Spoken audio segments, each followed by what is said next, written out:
This video contains some questions which are based on the concepts which we have discussed already, right? A video with simple problems. Range of a set of values is 60, that is L minus S is 60, and the maximum value, the largest value is 80. What is S? A very simple problem.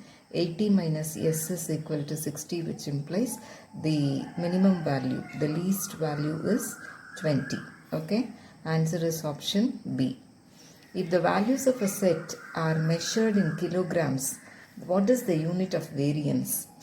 See, what is variance? It is the average of the squares of deviations of the observations from the arithmetic mean, right? If you take the square root, it is standard deviation.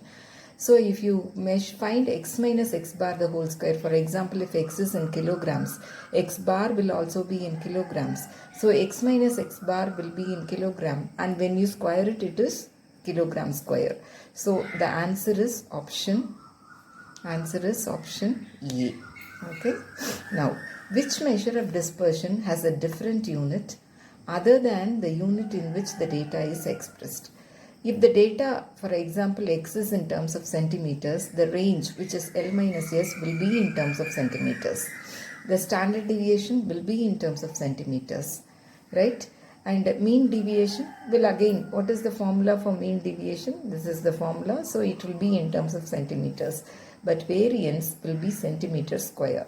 So which measure of dispersion has a different unit? D, option D, variance. Okay.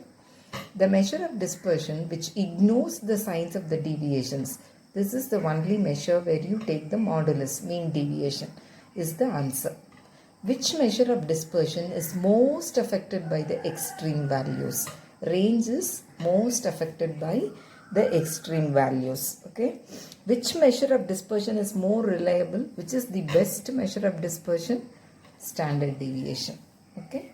Because it possesses the maximum number of properties required for an ideal measure. Yes, the standard deviation of a series in which all values are 0, or if all values are equal to 0, the standard deviation is in which all values are equal. If all values are equal, standard deviation is 0, option A. Quartile deviation is also called, it is not interquartile range. Quartile deviation is Q3 minus Q1 divided by 2. This is interquartile range and you are dividing it by 2. So it is called semi-interquartile range. Answer is option B. If each value of a series is multiplied by 15, the coefficient of variation will be increased by what percentage? This is a very important question. If you multiply each observation by 15, new x bar dash is 5 into old x bar, and new sigma dash is 5 times of old sigma dash, old sigma. Okay, we have done many problems for this. Now the question is, what will happen to new coefficient of variation? That is sigma dash by x bar dash into 100. So what will happen? You have 5 sigma 5 by 5x bar into 100. 5 and 5 gets cancelled. So coefficient of variation will not increase, right? The relative measure will not increase, but the absolute measure will increase. Standard deviation will increase, but coefficient of variance will not increase. Okay, so the answer is option B, 0%. The sum of 10 observations is 110, and the sum of squares of observations is 2900. N is 10. What is standard deviation?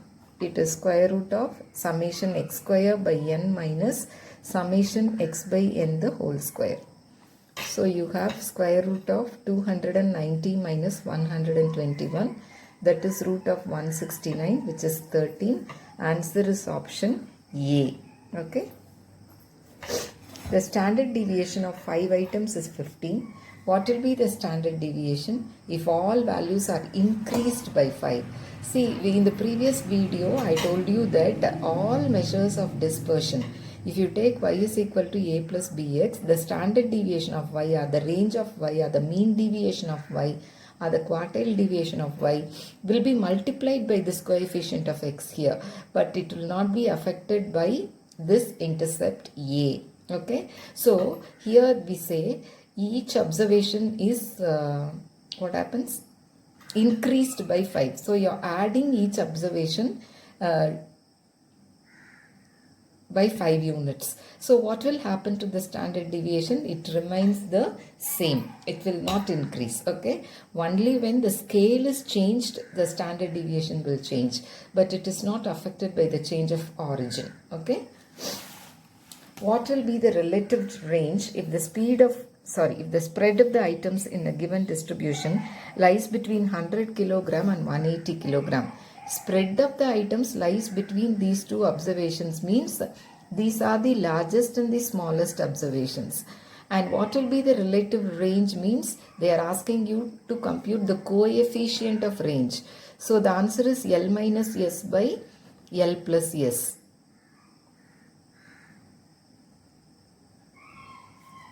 So it is 80 by 280.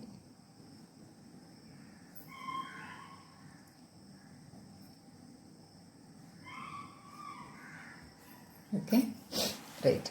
If each value of a series is multiplied by a constant, the coefficient of variation. If each series is multiplied by a constant, we have discussed here itself. So the coefficient of variance remains the same. It will not change. Okay.